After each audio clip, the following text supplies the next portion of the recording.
মুসলিম রাষ্ট্রগুলো চাইলেই তৈরি করতে পারে ন্যাটোর মতো একটা সামরিক জোট, যে জোটে পুরোপুরি নিয়ন্ত্রণ থাকবে মুসলিম রাষ্ট্রগুলোর হাতে। ন্যাটো যেমন একটি সামরিক জোট তৈরি করার পর পশ্চিমা দুনিয়ার দিকে কেউ তাকাতেও পারে না, তাকাতে গেলেও ভয়ে আটকে ওঠে, ঠিক একইভাবে মুসলিম রাষ্ট্রগুলো যদি সেম একই ক্যাটাগরির একটি সামরিক জোট তৈরি করতে পারে, পাকিস্তান, তুরস্ক, আলজেরিয়া, মরক্কো থেকে শুরু করে বাংলাদেশ, পাকিস্তান, ইন্দোনেশিয়া, 57টা মুসলিম রাষ্ট্রের মধ্যে কমপক্ষে 30 থেকে 40টা রাষ্ট্র যদি এই জোটে অংশগ্রহণ করে, প্রিয় ভাইয়েরা, পশ্চিমা দুনিয়ার সবচেয়ে বড় বাধা রাশিয়া, চায়না, এই রাষ্ট্রগুলো। কিন্তু মুসলিম রাষ্ট্রগুলোর প্রতিবেশী কোনো অমুসলিম রাষ্ট্র নেই তেমন একটা। যারা আছে তারা মুসলিম রাষ্ট্রগুলোকে জমের মতো ভয় পায়। প্রিয় ভাইয়েরা, এই নেতৃত্ব সৌদি আরব দিতে পারে, এই নেতৃত্ব তুরস্ক দিতে পারে, পাকিস্তান দিতে পারে, আলজেরিয়া দিতে পারে, মরক্কো দিতে পারে, এমনকি ইন্দোনেশিয়া দিতে পারে। প্রিয় ভাইয়েরা, মুসলিম রাষ্ট্রগুলির সৈন্য সংখ্যা বিপুল পরিমাণ। 200 কোটি মুসলিমের মধ্যে তারা চাইলেই 2 কোটি মুসলিমকে সামরিক ক্ষেত্রে নিযুক্ত করতে পারে। প্রতিটা মুসলিম রাষ্ট্রের বিপুল পরিমাণ জনসংখ্যা রয়েছে। আর্থিকভাবে এই মুসলিম রাষ্ট্রগুলো বেশ স্বয়ংসম্পূর্ণ। ন্যাটোভুক্ত রাষ্ট্রগুলোর মধ্যে 4টি রাষ্ট্র ব্যতীত বাকি রাষ্ট্রগুলোর তেমন কোনো ভেদও নাই। এর মধ্যে 1 নম্বরে রয়েছে আমেরিকা, ব্রিটেন, ফ্রান্স এবং তুরস্ক।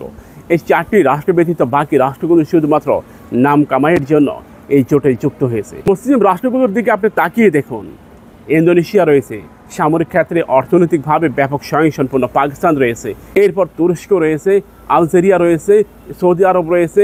এই রাষ্ট্রগুলি সামরিক ক্ষেত্রে ব্যাপক স্বয়ংসম্পূর্ণ। প্রিয় ভাইরা, বাংলাদেশ রয়েছে। মুসলিম রাষ্ট্রগুলির মধ্যে প্রায় আপনি 15টি রাষ্ট্র পাবেন যারা বিপুল জনসংখ্যার অধিকারী, একই সাথে সামরিক ক্ষেত্রে, আর্থিক ক্ষেত্রে ব্যাপক স্বয়ংসম্পূর্ণ। হয়তো মনে হচ্ছে পশ্চিমা দুনিয়ার বিপক্ষে এটা কখনোই পসিবল না, অবশ্যই সম্ভব। কীভাবে? মালহামা যুদ্ধ যখন শুরু হবে তখন ইমাম মাহদী আলাইহিস সালাম আসবেন, তিনি পুরো 57টা মুসলিম রাষ্ট্রগুলিকে ঐক্যবদ্ধ করবেন। তার ঐক্যবদ্ধ নিশানের উপরে ভিত্তি করে মুসলিম রাষ্ট্রগুলো এগিয়ে যাবে এক সামরিক উত্থানের দিকে, যেখানে কেবলমাত্র বিজয় থাকবে। আলেম, ওলামা এবং বিশ্লেষকদের বক্তব্য অনুযায়ী মালহামা যুদ্ধের 3টি পার্ট হবে। এর মধ্যে একটি পার্ট হচ্ছে এই যুদ্ধে মুসলিম মুসলিমরাষ্ট্রগুলি চরমভাবে আঘাতপ্রাপ্ত হবে, ক্ষতিগ্রস্ত হবে। দ্বিতীয় পার্টে মুসলিম রাষ্ট্রগুলো দুনিয়া কাঁপানোর শক্তি অর্জন করবে। তৃতীয় ধাপে মুসলিম রাষ্ট্রগুলো চূড়ান্তভাবে বিজয় অর্জন করবে। সেটা মালহামা যুদ্ধ এবং গাজওয়াতুল হিন্দ যুদ্ধের ক্ষেত্রেও এমনটাই বলা হচ্ছে। ইমাম মাহদী আলাইহিস সালাম এমনি আসবেন না, তিনি কোনো চেহারা দেখানোর জন্য আসবেন না, কিংবা মানুষদেরকে নামাজি বানানোর জন্য তিনি আসবেন না। তিনি আসবেন ওই কাজে মুসলিম রাষ্ট্রগুলিকে ঐক্যবদ্ধ করার জন্য আসবেন। ইসলামের ক্ষেত্রে আমাদের প্রিয় নবী হযরত মুহাম্মদ সাল্লাল্লাহু আলাইহি ওয়াসাল্লাম চূড়ান্ত ফয়সালা দিয়েছেন, নতুন করে আর কোনো সিদ্ধান্ত ইসলামের ক্ষেত্রে আসবে না। তাহলে ইমাম মাহদী আলাইহিস সালাম কেন আসবেন? তিনি 57টা মুসলিম রাষ্ট্রগুলিকে ঐক্যবদ্ধ করবেন দাজ্জালের বিরুদ্ধে, তার ফিতনার বিরুদ্ধে যুদ্ধ করার জন্য। মনে রাখবেন, ইমাম মাহদী আলাইহিস সালাম সৈনিক হয়ে আসবেন, তিনি কমান্ডার হয়ে আসবেন, তিনি যুদ্ধের সেনাপতি হয়ে আসবেন। বুঝতে পেরেছেন?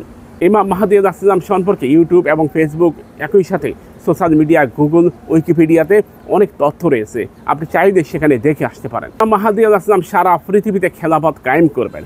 অতঃপর তিনি একটা বিশেষ মিলিটারি ফোর্স তৈরি করবেন, ইসলামিক মিলিটারি ফোর্স। এটাকে অনেকে খোরাসান আর্মি বলবে, যেটাকে অনেকে কালো পতাকাবাহী অশ্বরোহী হিসাবে আখ্যা দিবে, যেটাকে একেবারে অনেকে চূড়ান্তভাবে তালেবানকে চিহ্নিত করছেন। এমন একটা সামরিক বাহিনী, যে সামরিক বাহিনী দুরন্ত গতিতে ছুটে যাবে পৃথিবীর ওই প্রান্ত থেকে ওই প্রান্ত পর্যন্ত। প্রিয় ভাইরা, অসম্ভব কিছু নয়। আপনার হয়তো চিন্তা ভাবনার ঘাটতি থাকতে পারে। আল্লাহ সুবহানাহু ওয়া তাআলা কয়েক হাজার কোটি বছর আগেই এই বিষয়ে ফয়সালা নির্ধারণ করে দিয়েছেন। আজ থেকে 1500 বছর আগে আমার আপনার নবী অনেক আগেই এই মালহামা যুদ্ধ, গাজওয়াতুল হিন্দ যুদ্ধের চূড়ান্ত নির্দেশনা দিয়েছেন, এবং এই যুদ্ধের ফলাফল কী হবে সেটাও তিনি জানিয়ে দিয়েছেন। তাই মুসলিম রাষ্ট্রগুলো যদি সামরিক জোট তৈরি করে, অবাক হওয়ার কোনো কারণ থাকবে না। আজকে সৌদি আরব, কুয়েত, কাতার কিংবা সংযুক্ত আরব আমিরাত, বাহরাইন, জর্ডান, এই রাষ্ট্রগুলো যদি আমেরিকার বিরুদ্ধে অবস্থান গ্রহণ করে, অবাক হওয়ার কোনো কারণ থাকবে না। কারণ আজ থেকে 1500 বছর আগে ইমাম মাহদী আলাইহিস সালাম সম্পর্কে এবং ইসলামের ঐক্য সম্পর্কে প্রিয় নবীজি যে কথা বললেন, হয়তো সেটারই বাস্তবায়ন ঘটবে। তবে এটা ঠিক যে এই রাষ্ট্রগুলো সৌদি আরব, কুয়েত, কাতার, সংযুক্ত আরব আমিরাত, বাহরাইন, এই রাষ্ট্রগুলো মুসলমানদের সাথেই মুনাফেকি করবে, মুসলমানদের ক্ষতি করবে এবং তাদের দ্বারাই কোটি কোটি মুসলিম দুনিয়া থেকে বিদায় নেবে, এটাও সঠিক। তাই এটা মনে করা যায় যে মুসলিম রাষ্ট্রগুলো চাইলেই একটা বিশেষ সামরিক জোট তৈরি করতে পারে, সামরিক মিলিটারি ফোর্স তৈরি করতে পারে। আপনারা জানেন পাকিস্তানের সাবেক প্রধানমন্ত্রী ইমরান খানকে কেন কারাগারে নিক্ষেপ করা হয়েছে, কেন তাকে প্রধানমন্ত্রীর পদ থেকে সরিয়ে দেওয়া হয়েছে। এর অন্যতম কারণ ছিল একটাই, তিনি তুরস্ককে সাথে নিয়ে একটা ইসলামিক জোট গঠন করতে চেয়েছেন। বুঝতে পেরেছেন? অনেকে হয়তো এই বিষয়টাতে অবগত নন। তুরস্ককে সাথে নিয়ে ইসলামিক জোট গঠনের চিন্তাভাবনা ইমরান খান প্রথম শুরু করেছিলেন। ইমরান খান মুসলিম রাষ্ট্রগুলোর মধ্যে যে বিভেদ রয়েছে সেটা দূর করে দিয়েছেন, যার ফলে সারা বিশ্বব্যাপী ইসলামের একটা সুবাতাস শুরু হয়। ষড়যন্ত্র শুরু করে ভারতের প্রধানমন্ত্রী নরেন্দ্র মোদী, আমেরিকা এবং ইসরায়েল। এই তিনটি রাষ্ট্রের চূড়ান্ত ষড়যন্ত্রে ইমরান খানকে ক্ষমতা থেকে নামিয়ে দেওয়া হয়। কিন্তু নামিয়ে দেওয়া হয়নি, তাকে চূড়ান্তভাবে কারাগারে নিক্ষিপ্ত করা হয়। মনে রাখবেন, মিশরের মুসরি, আপনারা জানেন তাকে, তিনি সেম একই উদ্যোগ নিয়েছিল, তাকেও কারাগারে নিক্ষেপ করা হয়, দুনিয়া থেকে বিদায় করে দেওয়া হয়।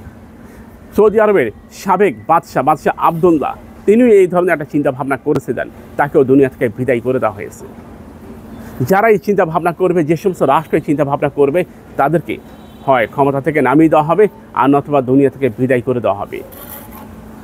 ভারত, ইসরায়েল এবং আমেরিকা তিনটি রাষ্ট্র চূড়ান্তভাবে সিদ্ধান্ত নিয়েছে কোনো অবস্থায় এই পৃথিবীর বুকে কোনো ইসলামিক সামরিক জোট তৈরি হবে না। আমাদের এই চ্যানেলটিকে সাবস্ক্রাইব করুন, পাশে থাকা বেল বাটনে ক্লিক করে আমাদের সাথে যুক্ত হন।